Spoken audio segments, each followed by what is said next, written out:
8월 18일 오전 판문점 공동경비구역 안에서 노무자들의 작업을 경비하던 유엔군 경비병들을 북한군의 경비병 약 30명이 계획적으로 기습해와서 악랄한 살인 만행을 저질렀습니다. 달아나는 게 유행어구나. 좀 달아나는구나.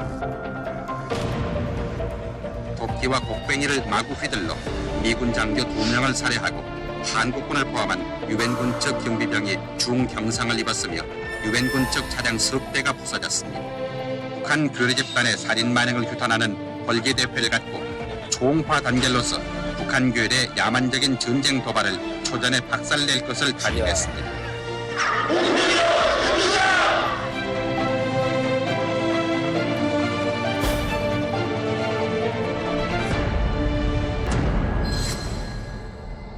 유엔군 장교 2명이 목숨을 잃었고요. 9명이 큰 부상을 당하게 됩니다. 비핵화하면서 뭐 그런 얘기 때문에 뭐 기싸움도 많이 하고 하는데 사실 무기까지는 안 들거든요.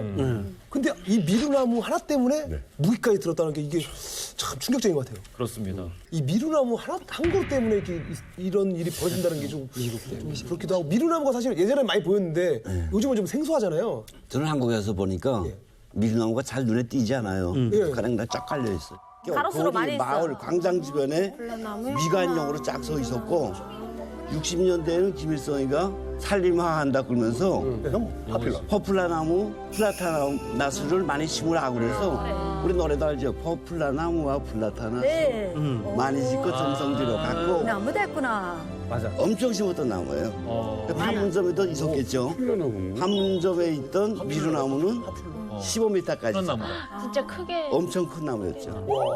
몇 미터야 이게? 이게 북한도 한 완전 크죠. 25년 정도 됐다고 추정되고 있고 장관이긴 하네. 엄청 커요. 그러니까 미루나무가 당시에 논란이었던 건 딱 두 가지 이유 때문이었어요. 네. 미루나무의 폭풍 성장과 저 미루나무가 위치한 장소. 그렇지. 이 두 가지 때문이었어요. 그러니까 미루나무가 원래 성장이 매우 빠르다고 그래요. 환경만 잘 맞춰주면 성장이 굉장히 빠르서 속성수라고 불려지는데 빠르면 1년에 5m에서 5.5m까지 엄청나네요. 이렇게 쭉쭉 크니까 1년에 그러니까 2년이면 빨리 크면 10m까지도 넘어가는 쭉쭉 거야. 클 수가 있는 거예요. 두 번째가 그때 당시 하필 미루나무가 위치한 위치가 굉장히 난감했었어요. 왜?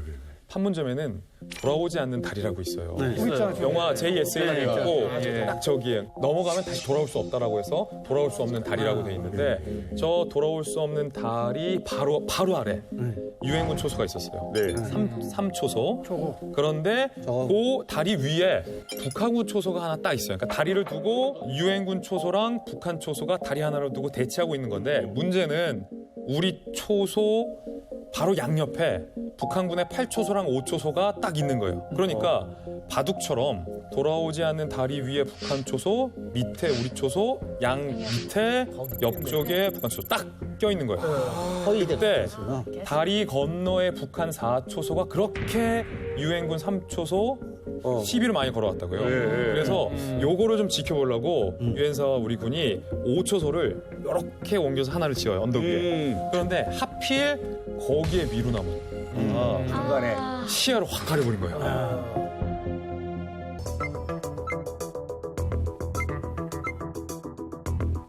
근데 이 미루나무가 바로 여기에 가려 있습니다.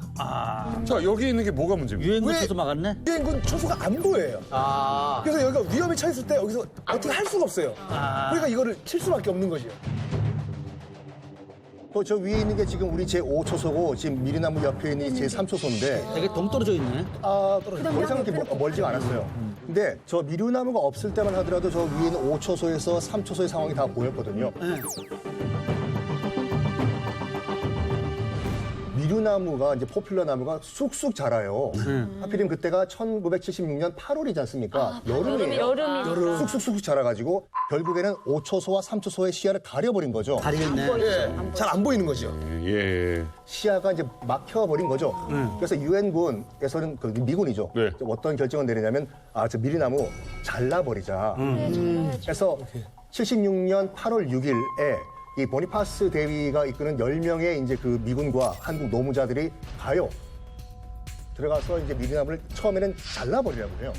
그때 이제 북한군에서 넘어와가지고 지금 뭐 하는 거냐고. 이거는 우리 북조선 나무라고 건드리지 말라고 약간 시비가 붙습니다. 그때 이제 보니파스 대위는 괜히 긁어가지고 부스럼 만들지 말고 일단 물러나자. 그래서 물러나요. 네. 물러난 다음에 이제 운명의 8월 18일, 이제 12일 후지 않습니까? 네네네. 그때는 가가지고 자르진 말고 일단 시야만 확보할 수 있도록 가지만 치자라고 숫자도 좀 줄이거든요. 6명만 데리고 들어가서 자르진 않고 가지치기 하려고. 가지만 치자라고 들어갔는데 일이 발생합니다. 가지치로 들어갔다. 요 다리 밑에 쪽에 있잖아요. 엄밀히 따지면 JS 안에 있어요. 북한 쪽이 아니라 사실은 우리 땅에 있다라고 봐도 되는 건데. MDL 있지 않습니까? 네. MDL이 군사 분계선이에요. 군사 분계선 남쪽에 있기 때문에 우리 측에 있는 나무예요. 이렇게 있잖아요. 이렇게. 점점점점. 그냥 우리 땅 안에서 치고 먹고 다 한 거예요. 그러니까 지금 우리가 지금껏 이야기하는 것처럼 분명히 지리적으로는 보니파스 대위가 소속된 유엔군 소속의 땅이에요.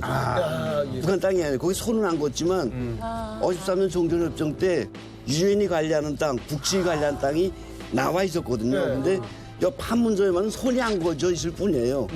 따진다 그러면 유엔군 땅이다. 근데 북한 나서서 안 돼 이럴 이유가 없죠. 저건 어떻게 보면 북한 측의 도발이죠. 땅 문제는 항상 충량을 잘해야 근데 돼. 또 북한군의 정서를 보면 조카통을 해야 되는데 공동정부구역 다 냈고 맞아. 모태수는 남쪽 것도 내 땅. 내 것도 내 거. 이래서 NLL이나 이런 거 정확히 해야 된다는 그럼. 게 맞아. 이거 대강에서는 안 돼. 이런 문제가 또 생길 수 있다는 거네요. 그럼 대표님 말씀에 따르면은 결국 그 북한의 입장에서 볼 때는 그쪽 정서에 따르면은 남쪽 남한 땅은 다 미수복 지역인 거네요. 그렇죠. 네. 우리가 북을 바라보듯이. 그러니까 미루나무 이거 다 우리 거다. 깨어나 미제 너희들이 강점하고 있는데 원래 우리 거야. 그거예요. 지금 북한도요. 이러지 않아야 할 일인데 이런 일이 벌어진 거예요. 그러니까 아니 왜 이렇게 하다가 왜 갑자기 변한 거예요? 그러니까 한창 가지치기를 막 하던 중에 분위기가 기류가 갑자기 바뀌는 사건이 발생합니다. 왜? 20분 뒤에 저 북측에서 지푸차 소리가 들립니다. 그러면서 지푸차 모래바람이 막 확 나면서 뭔가 다가와요. 가지치기 하던 유엔사 입장에서는 뭐야 쟤들? 이렇게 기웃기웃하잖아요. 그런데 거기서 북한군 중위 한 사람이 딱 내립니다.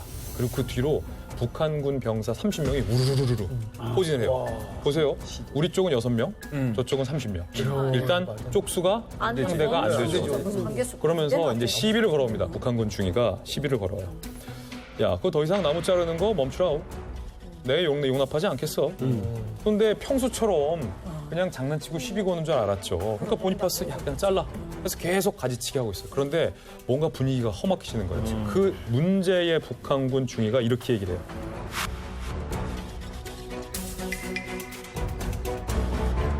그만두지 않으면 죽여버리겠다. 이 말은 대가를 바꿨네. 이 말은 크게 저는 두 가지를 주목하는데 기류가 번졌다는 거잖아요. 요 말을 듣는 순간 유엔군 관계자들도 섬뜩했을 거예요. 죽여버리겠다라는 것은 특히 아무리 비무장 상태이지만 군사 분계선이잖아요. 거기서 죽이겠다라는 것은 사실상 전쟁 선포, 선전포고와 다름없는 얘기라는 거예요. 그럼 두 번째는 이 사람들이 지금 준비하고 넘어왔어요, 북한군이. 30명의 인원수, 지프차, 철저하게 준비하고 얘들이 작정하고 넘어왔다. 소대가 넘어온 거네요. 그렇죠. 30명. 라는 걸 의미하는 거예요. 여기서 그 지프차를 타고 넘어온 북한군 중위가 그러니까 지금에 와서는 어떤 신호였던 것 같아요. 신호를 줍니다. 차고 있던 시계를 딱 그것 때문에 그건 진짜 신호다. 이거 딱 끊는 다음에 이거를 손수건에서 감싼 다음에 싸움할 때 주머니에 넣어요. 싸울 때. 넣으면서 이 말을 합니다. 죽여. 죽여 이 말을 하자 같이 내려온 30명의 소대가 일제히 덮쳐요.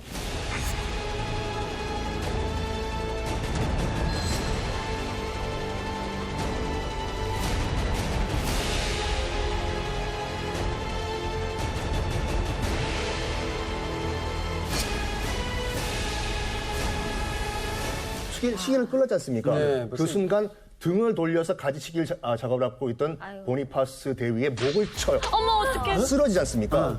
그걸 계기로 일제히 육탄전이 벌어지는데 당황한 유엔군들과 한국인 노무자들은 가지치기 작업하고 있던 도끼를 놨을 거 아니에요. 그거를 이제 북한군 30명이 넘어온 30명이 다시 잡아가지고 소위 말해서 이제 살육전을 펼치게 되는데 타고 온 그 유엔군 트럭도 다 박살이 나고 특히 이제 보니파스 대위 같은 경우에는 일격을 당했지 않습니까? 당시 증언에 따르면은 조선시대 때 백정이 소를 잡는 거와 똑같은 모습이었다. 도끼로. 그래서 정말 그 사살당하는 장면이 영상으로도 지금 남아 있습니다. 머리를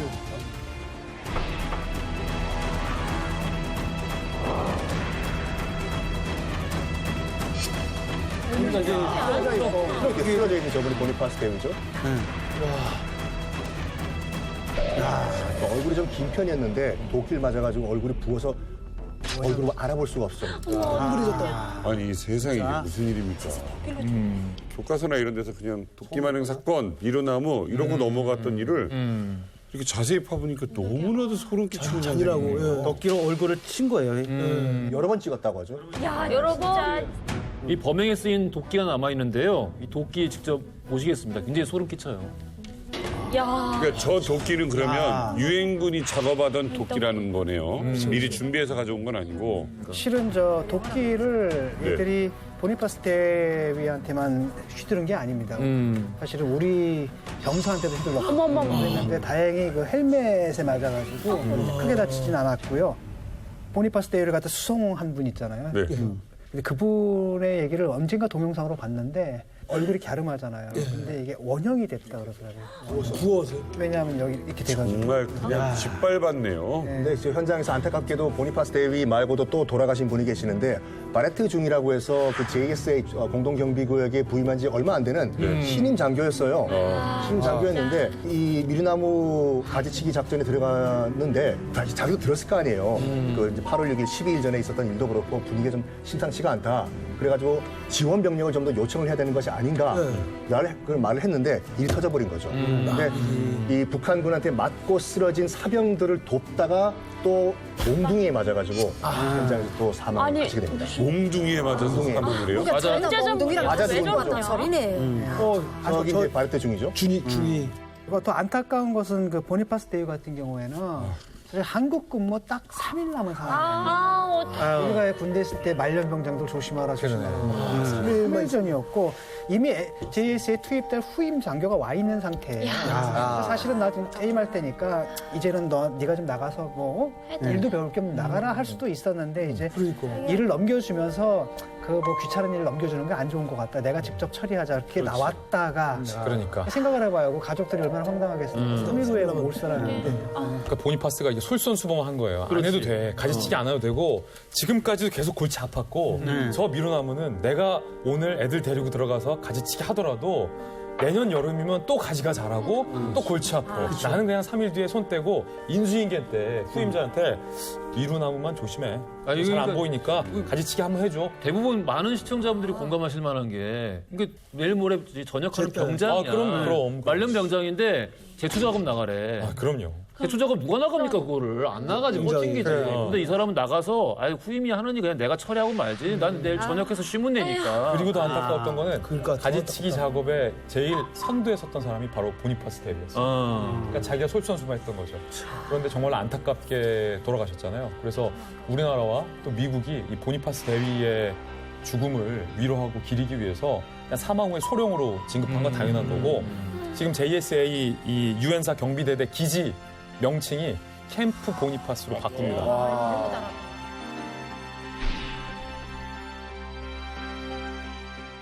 참 이게 묘하게도 이 일은 역시 그 나비 효과처럼 남북은 물론이고 전 세계에 엄청난 파장을 일으킵니다. 그럴 수밖에 없지 않을까요? 미군이 지금 도끼에 맞아 죽었는데. 그럼 군사적인 것만 좀 먼저 제가 짚어드릴게요. 그때 실제로 남북 간의 그다음에 북미 간의 군사적 긴장감이 얼마나 극도로 치닫냐면 데프콘 3가 발령이 됩니다. 데프콘 3가 발령이 돼요. 어떤 거예요? 예, 데프콘은 쉽게 말해서 Defense Readiness Condition이에요.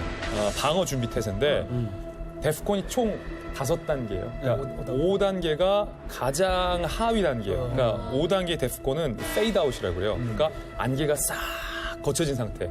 그러니까 완전한 평화의 상태고 흥미로운 건 남북이 단 한 번도 데프콘 5까지 내려갔던 적이 없습니다. 데프콘 5는 한 번도 발령되지 않은 조치예요. 지금도 그럼 대부분 5는 아니에요? 지금은 데프콘 4예요. 항상 데프콘 4예요. 이거는 평시에도? 평시에. 평시에도. 이거는 근데 의미가 네. 더블 테이크예요. 더블 테이크. 그러니까 경계하다. 그러니까 항상 무슨 일이 벌어질지 모르니까 경계하라. 지금 상황이 데프콘 4고 이때 당시가 데프콘 3로 격상이 됐는데 데프콘 3는 애칭이 있어요. 별칭이 라운드 하우스라고요. 집을 빙글빙글 돈다. 그러니까 이 데프콘 이 방어 준비 태세가 다 이 대륙을 점령할 때에 인디언과의 전쟁에서 나왔던 용어를 차용하는데 미국 인디언들이 전쟁에 나서기 전에 자기들만의 의식이었던 거예요. 그러니까 자기들의 집을 빙글빙글 돈다. 미국의 원주민들 인디언들이 집을 돌면 이건 곧 전쟁이다. 전쟁 직전의 상태. 라운드 하우스. 이거를 데프콘 3라고 하는데 그래요. 이때 당시에 데프콘 3가 발령이 됐고 김신조 사건 때 청와대. 네. 그리고 아웅산 폭탄 테러 때 데프콘 3가 한번 발령이 된 적이 있습니다. 그만큼 진중한 상황, 이거 엄중한 상황이에요. 손에 꼽힐 만큼의 준정시 상태였고 그때 당시 그때 외신 보도들은 제2의 한국 전쟁이 이제 곧 일어난다라는 관측 기사들이 굉장히 많았고 그때 당시에 외신 취재 기자가 얼마나 많이 왔었냐면은 이 JSA 근처 우리 정부 청사에 발릴 틈이 없어요 기자들이. 네. 그 정도로 진짜 위험한 상황인 거잖아요. 특히 그럼요. 미군들은 왜 그거 있잖아. 우리 국민, 특히 자국민이 죽었을 때는 보복한다라는 게 있어요. 그럼요. 지금도 그러고 철저하죠. 하잖아요. 이 미국 내 분위기도 이건 그냥 가만히 있으면 안 된다. 그리고 우리나라 분위기에서도 당장 전쟁을 일으켜도 전혀 어색하지 않을 법한 그런 긴장 상황이었어요.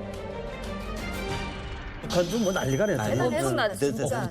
남한은 한국은 이랬는데 북한은 어땠어요? 대단했죠. 북한도 저희 전쟁 전의 단계 준전 시세를 3번을 발령했어요. 네. 근데 이때 정말 요란했죠. 이때 준전시 태세니까 공장들이 전시 상태에서 다 공장 가동을 했고 계획 수립을 했고 아마 민간인들은 집집마다 설치된 산방성을 통해서 혁명가요가 나오면 전투 배낭 집어 막 자기 은폐하러 도망쳤을 거예요. 맞아. 적들이 이제 폭격한다 그래서. 폭격한다고. 네, 그래서 은폐, 숨는 방공호 들어가고 군인들은 말할 것 없죠. 군인들은 폭풍1호, 우리 대북한 3호에 해당되는 폭풍 1호. 이게 당장 전쟁한다 그랬죠. 폭풍 1호 발령됐었어요? 네. 그러면은 이게 남북이 모두 다 전쟁 전쟁이 준비를 해놓은 상황이고 그러네. 북한 군사들이 갱도로 막 다 이제 집합을 하는 이유가 북한군의 장사정파, 북한군의 탱크, 북한군의 미사일들, 무기들이 다 그때부터 갱도에 숨겨놓기 시작했거든요. 그렇지. 그러니까 오히려 북한군이 지금 갱도로 막 다 집합했다는 거는 이게 자칫 남북 혹은 유엔사 혹은 미국이 한 발만 잘못 뛰어도 바로 전쟁이 시작되는 거예요. 대치.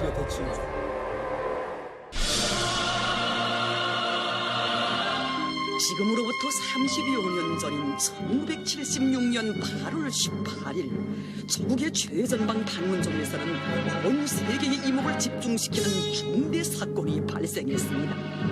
군사적 대결 장소 판문점에서 중대 사건 발생. 조선인민군 병사들과 미합중국 병사들 간의 격투. 여러 명의 미군 병사들 도끼에 맞고 즉사. 아이고 저 어디 전시회 이걸 박물관에 잘했다고 전시.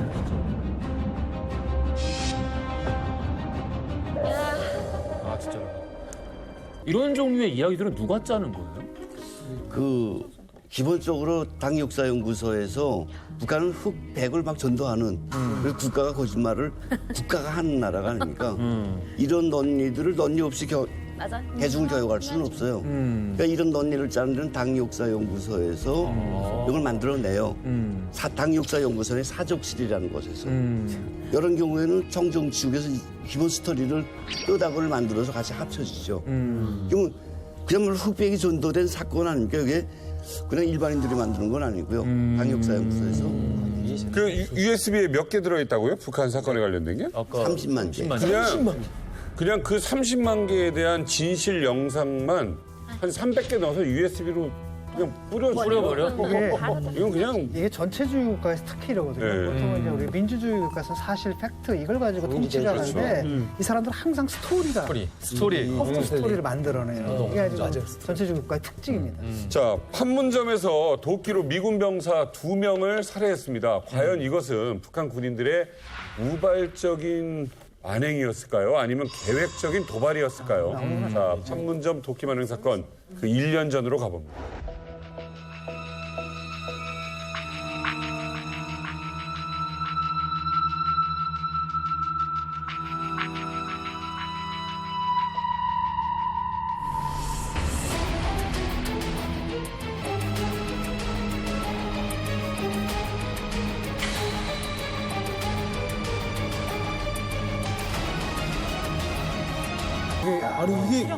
아니 이게 판문점에서 얼마나 또 다른 기록이잖아요. 이게 아니 도대체 이거는 핸더슨 소령이 이렇게 벤치에 앉아가지고 신문인가 뭔가 이렇게 보고 있는데 와가지고 괜히 또 비키라고 하면서 시비를 겁니다.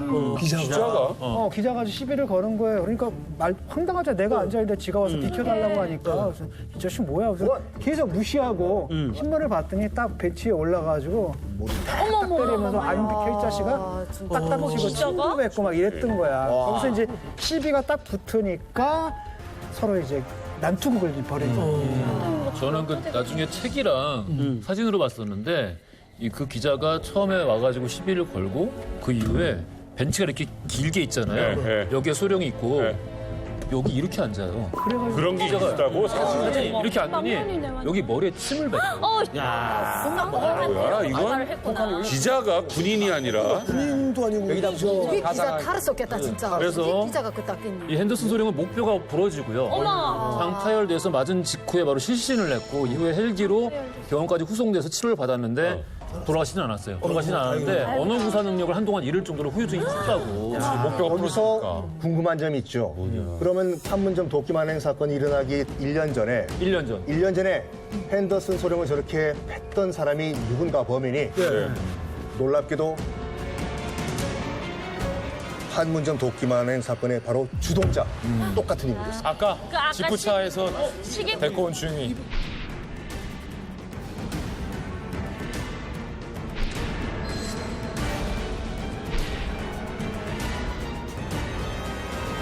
이 사람이에요? 이 사람 이름이 바로 일단 우리가 알고 있기는 박철중이란 사람인데 워낙 이 성격이 개차만 같아가지고 공동경비구역 JSA 안에서도 이 별명이 볼독 미친 개였다고 해요. 1975년도 앤더슨 소령 폭행 사건도 이 박철중이가 주도를 했다고 하고 이 공동경비구역 안에서 어떻게 돌아다녔냐면 군화 밑바닥에 쇠찡을 꽂고 다녔대요. 그러니까 골프와 같이 혹시 싸울 그러니까 딱딱 소리가 나도록 그 찡 박힌 군화발로 밟은 거예요 지금요. 그저 여쭤볼 있는데 네. 이 북한 기자 배성동하고 박철이 동일 인물이라는 거예요? 아니면은 당시에 진압을 하러 왔던 북한군 중에 박철이 있었다는 거예요? 그 중에 박철이 있었다는 거죠. 기자가 아니라? 아니죠, 네. 시비를 기자가 걸었고 그렇죠, 네. 사실 이게 집단구타거든요. 이분들이 몰려와가지고 그 경비용대 집단구타인데 그 집단구타를 주도한 게 이 박철이죠. 어떻게 보니 판문점에서 이렇게 사고를 일으킨 중심에 있는 사람이잖아요. 박철중이. 네. 그러면 이 북한에서 좀 유명했나요? 박철이는 JSA에서 가명으로 쓰는 이름이에요. 아, 가명이에요? 네, 이 친구의 이름은 홍성문입니다. 홍성문. 본명이요? 당시에 박철은 가명으로 쓰는 거고 공동경비구역에 들어가서 근무하는 애들은 가명, 계급 더 낮춰서. 그러면 어떻게 보면 이제 1년 동안 이 판문점에서 이런 사건을 어떻게 일어났잖아요. 영웅 대접을 좀 받지 않았을까요? 우리는 박철이라면 잘 모르고 홍성문이라고 해야 알거든요. 그때 판문점 사건 이후로 공화국 영웅 칭호도 받았고 이 자녀들은 나라에서 키워준다 해가지고 혁명학원에 데려가서 키워주기도 하고 엄청난 대접을 받았죠. 북한 내에서. 북한에 기록 영화가 나왔어요. 그 도끼 사건의 주인공으로 용생하는 전사라는 제목으로 나왔었거든요. 그래서 그 기록 영화에서는 아내라든지 그다음 아들들이 어떻게 살아가는지 이렇게 보여주면서 그 홍성문을 엄청 치켜세웠죠.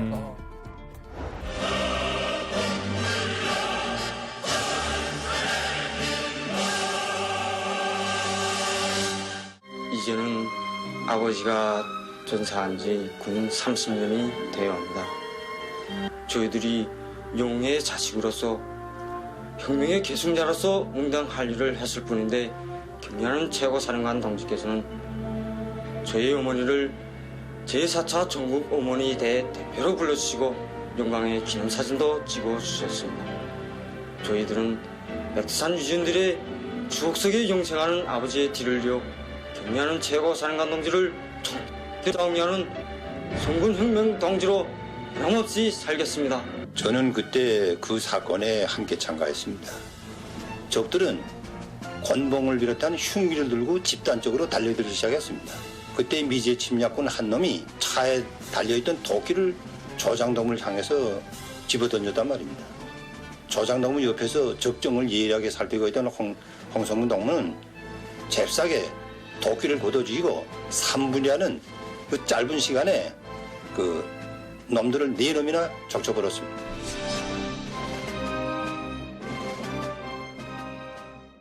박철희가 그 유엔군에서 유엔군을 향해서 공격하니까 주변 북한 군인들이 전체가 공격을 해요. 이거 박철희 혼자서 했을까요? 진짜 아니지. 전면전인데 이걸 어떻게 인민군 중위 따위가 합니까? 이걸. 그러니까 박철희가 그때 보면 주동자가 돼가지고 도끼만행 사건 때도 부대원도 끌고 오잖아요. 부대원들 혼자서 못 끌고 오거든요. 그러니까 위에서 계속 암시를 그렇게 해라. 용서하지 말아라 해가지고 왔기 때문에. 그리고 또 돌아오지 않는 다리가 그쪽은 북한 용역이거든. JSO가 아니거든요. 그 JSO에서 남북이 막 티각티각했으면 그건 우연적이라고 얘기하는데 거기서 부대를 데리고 오지 않았어요. 그러면 작정을 하고 내려온 거죠. 작정하고 내려온 거지. 그럼. 계획하고 내려온 거지. 이렇게 작정을 하고 나무 한 그루 때문에 작정을 하고 이런 만행을 저질렀다. 그런데 이게 전면전까지 갈 수 있다. 그렇지. 이거는 너무 일이 커지는 거잖아요. 북한이 뭘 얻을 게 있다고. 70년대 상황.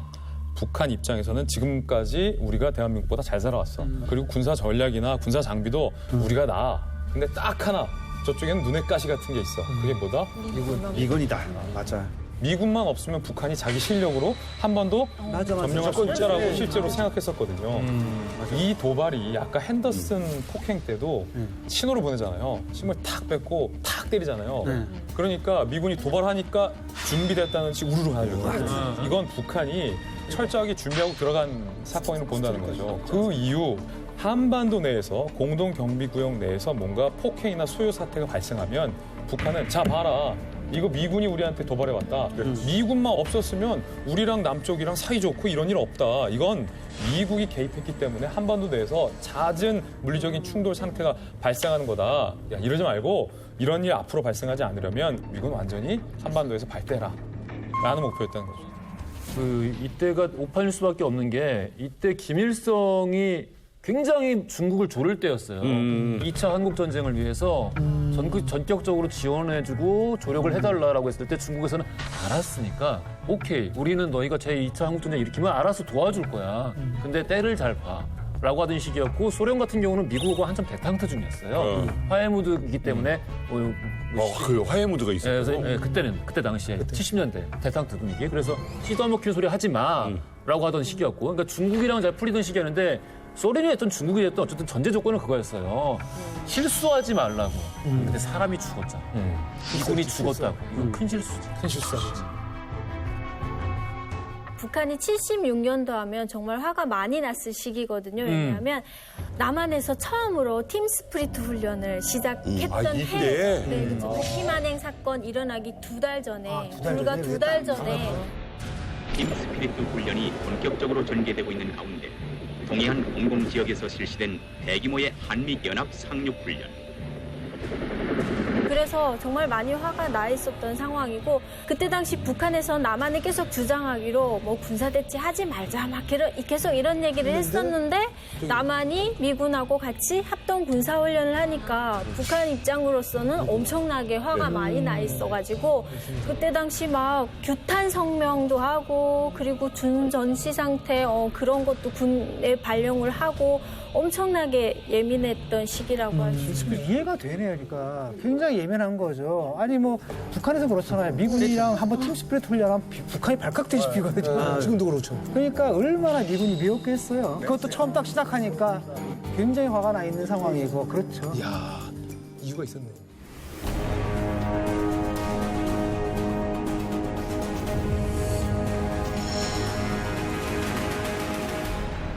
자, 이 모든 사건을 지시한 거는 다름 아닌 김일성이 아니라 김정일이었습니다. 김정일은 자기가 완벽한 후계자가 되기 위해서 이 사건을 10분 활용하려고 했던 것으로 보입니다. 이게 70년대 초중반을 살펴보면 북한에서 후계자 구도 때문에 쟁탈전이 벌어질 때예요. 맞다 맞아. 김정일이는 선전부 과장, 부부장을 거쳐서 문화예술부를 꽉 잡았고요. 동시에 조직부 과장도 하면서 외교부, 무력부에까지 발을 높여가려고 하고 있었어요. 한편 김평일이는 당시에 엄마가 살아있었어요. 여맹중앙위원장 김성애. 그러니까 평일이도 대학생이었지만 야 이거 평일이를 내세울 거냐? 엄마가 살아있으니까. 그리고 그래서 장남이니까 김정일을 할 거냐? 이렇게 흔들릴 때인데 이런 김정일이한테 보고가 됩니다. 판문점에서 벌어진 일들이. 군대 체계나 정식 명령은 못하지만 청참모부 계통을 통해서 번대 보여. 이거 내가 군대를 잡을 수 있는, 지휘할 수 있는 저의 기회다. 그 당시에 군대는 사실 거의 김정일이 장악을 했지만 일선 부대는 김평일이 오히려 인망이 높았죠. 그때까지는 김평일이가 군에 아직 안 입대됐어요. 그때까지는. 그래서 이제 70년 도끼 사건을 계기로 이걸로 입대를. 대학생들도 군대 나가자 했던 게 김평일입니다. 그래서 맞아. 김성정합 때 학생들 끌고 군대 나가자 하고 자기는 나가서 사병이 되는 게 아니라 허위사령부 대대장이 돼버려요. 아니 그러면 김일성은 이 모든 걸 다 지켜보고 있었을 거 아니에요? 무슨 생각을 했을까요? 이 보면서? 좋죠, 뭐. 두 아들이 서로 싸우는 과정이지만, 얼핏 보면, 내석을 따져보면, 북한 노동당의 손전이가 가장 맞아 돌아가는 미제를 몰아내고 조국을 통일하자. 이게 막 휙 돌아가죠. 한편으로는 군대 나가자 하고 막 이러니까 군대도 증진시키고 내부 결속도 확고하게 되고 엄청 후됐죠. 이때 사실 김정일이가 아빠인 김일성에게 엄청 잘 보이려고 노력한 것 같아요. 이게 70년대 때는 김일성이 핵을 처음으로 만들 때였거든요. 그래서 네, 핵을 만들면서 군사력의 힘을 키울 때예요. 그렇다 보니 김정일 같은 경우는 요 군사력의 군 통수권을 내가 이런 일을 벌임으로 인해서 내가 맞지 않을까라는 욕망을 가지고 한 일이 아닐까 싶어요. 이게 이 사건이 일어났을 때 김일성이 같은 경우는 좀 생각이 달랐던 것 같아요. 김일성이가 전쟁을 치르지 않았어요. 그래서 저희 아버님도 전쟁을 치렀는데 항상 아버님이 얘기하는 게 전쟁은 어떤 일을 하면 안 돼. 주변에 죽은 사람 너무 많이 본 거예요. 김일성에도 전쟁을 하면서 거의 쫓겨갔다가 들어오지 않았어요. 그래서 전쟁에 대한 겁이 있어요. 근데 이 사건이 일어났을 때 김정일이가 그냥 판문점에서 그냥 공동경무지어서 그냥 티격태격했던 것밖에 없었대. 막 이런 식으로 하니까 김일성이가 마음을 났었는데 나중에 남쪽 언론이고 외신이고 막 난리가 나오는데 진짜 미군이 죽어 나오니까 그 김일성이 갈 때 깜짝 놀란 게 야 이러다 전쟁이 일어나면 안 되는데 김일성 전쟁이 일어나면 안 된다고 보거든요. 그때 굉장히 걱정이 됐어요. 게다가 이거 당황스러운 게 그 당시에 이제 동구권에서도 다 이거 뭐냐라고 이제 선을 긋는 거거든요. 그러니까 왜냐하면 아무리 동구권이다 하더라도 편을 들어주는데도 한이 있지. 아니 멀쩡한 대낮에 도끼로 사람을 이거 죽여놨는데 명분이 없잖아요. 명분이 없으니까 소련도 그렇고 중국도 그렇고 북한에서 굉장히 차가운 태도를 취했거든요. 그러니까 북한이 사실 국제적으로 딱 고립되니까 또 김일성 입장에서 황당한 거지. 이게 뭐야. 그 상황에서 판문점 도끼 만행 사건에 대한 미군의 대응 어땠을지 궁금한데요. 그 당시 국무부 장관이 누구냐? 미국의 영원한 국무장관이라고 하는 헨리 키신저가 그 당시에 국무장관이죠. 특히 키신저가 솔직히 그 당시 이제 미국의 실권자였거든요. 부들부들 떨면서 그 당시 상황 그 사진을 보면서 적어도 몇 명의 소위 말해서 빨갱이 몇 명의 피는 봐야 되겠다라고 키신저가 발언을 했다고 하죠. 그러니까 이게 그 발언이 당시에 굉장히 중요하게 다뤄진 게 당시에 키신저가 하고 있던 일이 물론 이 키신저 자체는 보수 정치인입니다만은 당시에 중국과 소련을 상대로 가지고 대탕트 정책의 선두에 있었어요. 중국과의 외교도 키신저가 사실 다 이게 성사를 시킨 것이었고 공산권과의 화해 무드를 가장 선두에서 이 선두지휘하고 있던 사람인데 이거엔 너무 경로를 해서 왜 안 죽였냐라는 이야기가 나오는 거고 왜 북한군을 쏴 죽이지 않았냐. 그때 미국이 굉장히 격앙을 했고요. 심지어 어느 정도는 정말 미국에서 전쟁을 할 각오까지 해요. 헬로웨이라고 당시에 합참을 했는데 그 사람이 뭐라고 그랬냐면 핵을 사용한다. 그다음에 북한에서 관심을 가질 지역에 투여할 각오까지 합니다. 핵폭탄을. 네. 그러니까 거기까지 간 거죠. 굉장히 화가 난 거고. 그러니까 물론 이제 진작에 뭐 거기 그걸 하겠다라는 것보다는 여차해서 상황이 악화될 경우에 우리는 그 정도로 각오를 갖고 있고 정말 핵을 사용할 수도 있다. 적어도 바닷가 북한 앞바다에 떨어뜨리겠다. 앞바다는 떨어뜨릴 수 있다까지 가버리는. 자, 이게 어쨌든 간에 미국은 복수를 결심합니다. 오늘의 시크릿 코드 미루나무 때문에 복수를 결심하는데 조금 특별한 방법으로 합니다.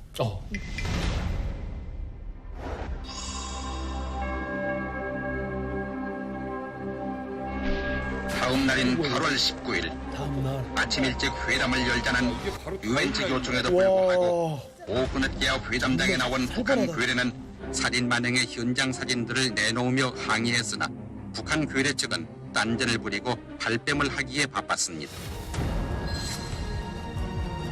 자, 미루나무를 이제 베어버리자.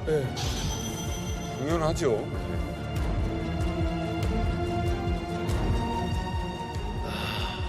이번 사건이 발생하자 한미 두 나라는 신속하고도 긴밀한 협조안에 강력하게 대처했다.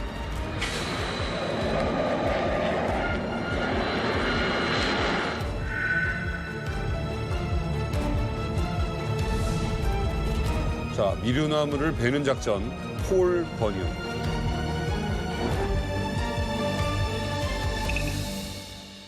그 작전에 이름을 붙일 때 크게 두 가지로 나뉠 수 있을 것 같은데 은밀하게 진행돼야 되는 작전 같은 경우에는 우리 여러 번 이야기가 나왔듯이 실제 작전의 내용과 아무런 관계가 없는 이름을 붙여요. 프로마이트. 그렇죠. 근데 반대의 경우 진짜 이건 어떤 뭐 응징의 목적이 있다라거나 세상 사람들이 여기에 주목을 해주길 바란다거나 그런 경우에는 명백한 어떤 상징적인 의미를 부여를 하기도 하거든요. 지금 나온 폴 버니언 작전이 여기에 속할 것 같은데 폴 버니언은 미국의 설화인데요. 빨간색 체크무늬 셔츠를 입고 수염이 덥수룩한 벌목군의 이미지가 옆에는 파란색 황소를 끌고 있는 그런 미국의 설화가 그런 그 나무꾼 설화가 있는데 말 그대로 미루나무를 베는 작전, 폴 버니언 작전이라는 작전 이름을 정한 거죠. 근데 이게 그 어떤 스토리냐면 동화도 있고 영화도 있고 어린이용 소설도 있고 주로 아이 키우시는 분들은 그 미국에서 엄마들이 아이들이 자기 전에 그 자장가로 읽어줘요. 스토리가 보통 본선징악이에요. 폴 버니언 아저씨가 오늘 또 못된 떼찌 이 나무를 착착 베었어요. 잘 자요. 그러니까 이걸 봤을 때는 정의의 상징인 폴 버니언 아저씨가 못된 북한을 응징하러 미루나무를 베러 가겠다라고 대놓고 얘기해요. 미국의 명예를 회복하겠다. 그렇죠.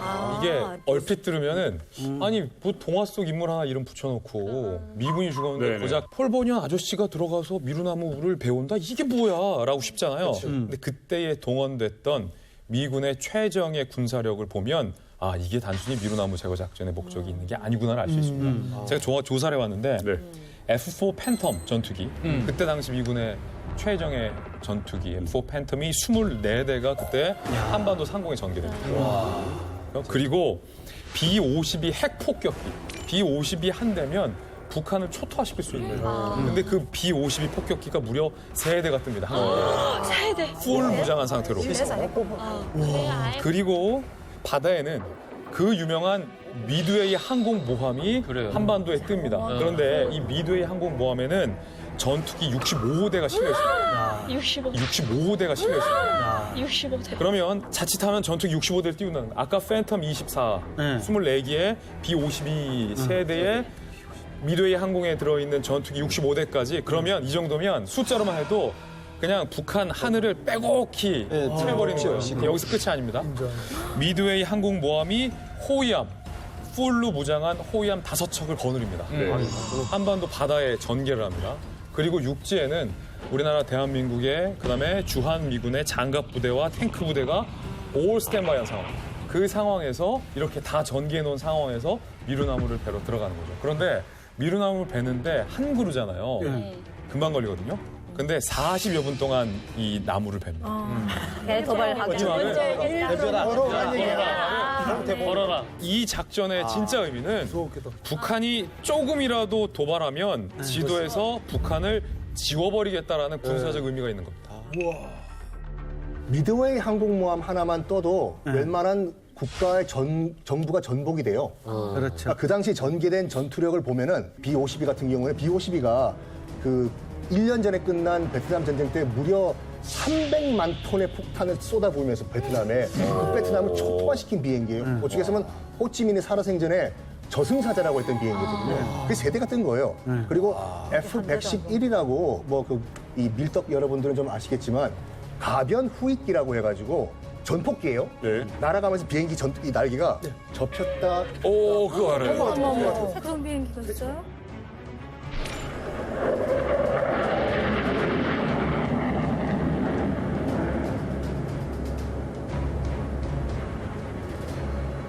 초저공 비행기.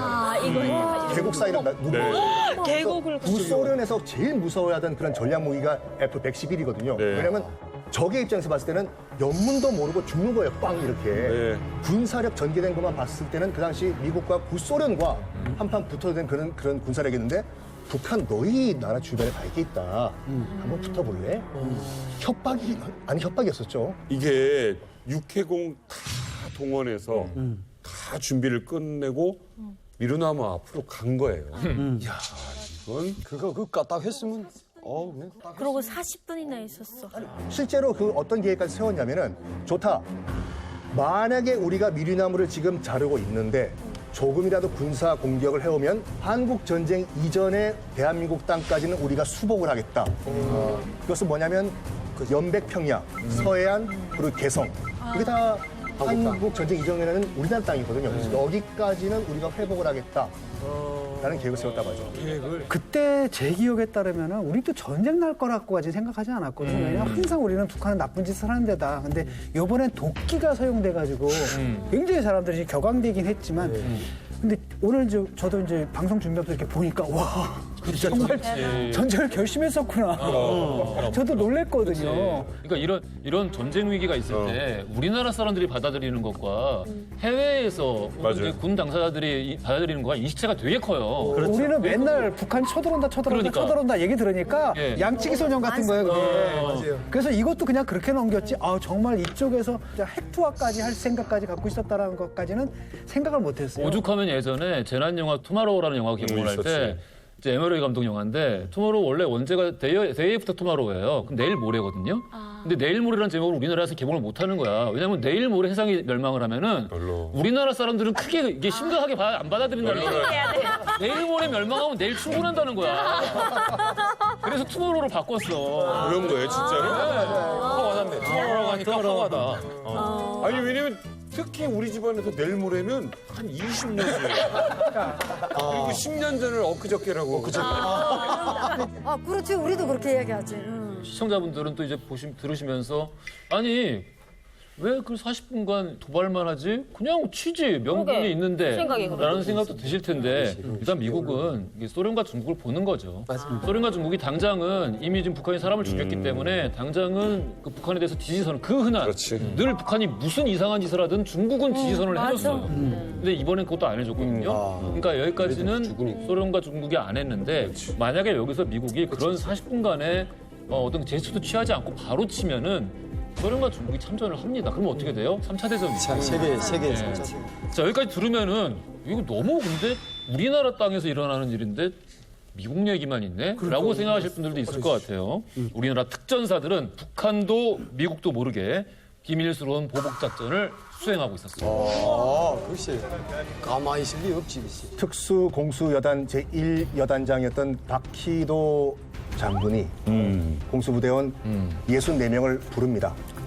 이게 아무리 일본 관할 구역이라고 하더라도 이거 우리가 참을 수가 없다. 책임은 내가 질 테니까 일단 보복을 해라.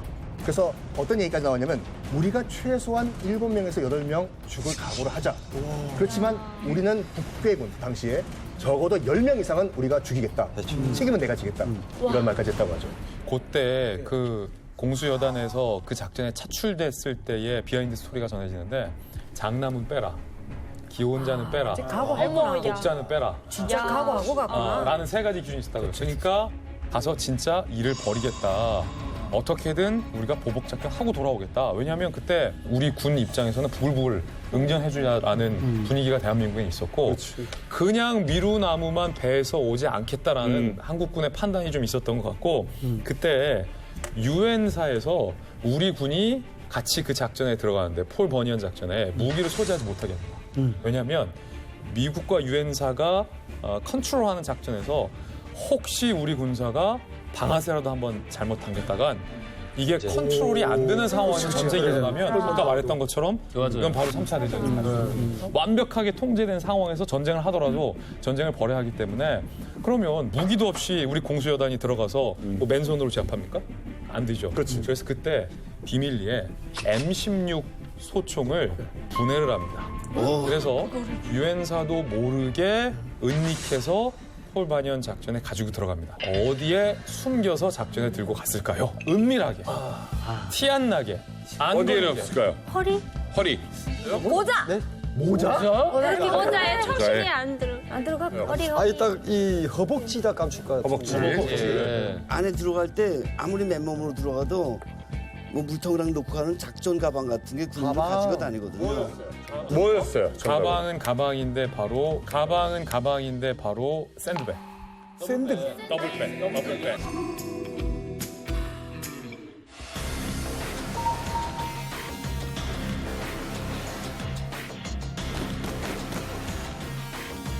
그 안에 M16을 그러니까 반 정도 분해해서 넣고 몽둥이도 숨기고 유엔사는 모르게 가지고 들어갑니다. 그럼 이때는 그러면 유엔군도 아예 그냥 모르고 그냥 우리 단독으로 한국에서 짠 거예요, 이거는? 이거는 박정희 대통령 선에서 지시가 내려간 걸로 전해지고 있어요. 근데 박정희 전 대통령의 유명한 말이 이때 나옵니다. 미친 개한텐 뭐가 약이다? 멍둥이가. 이거 북한에서 이 얘기. 북한에서 한 소린데. 그걸 어떻게 알아요?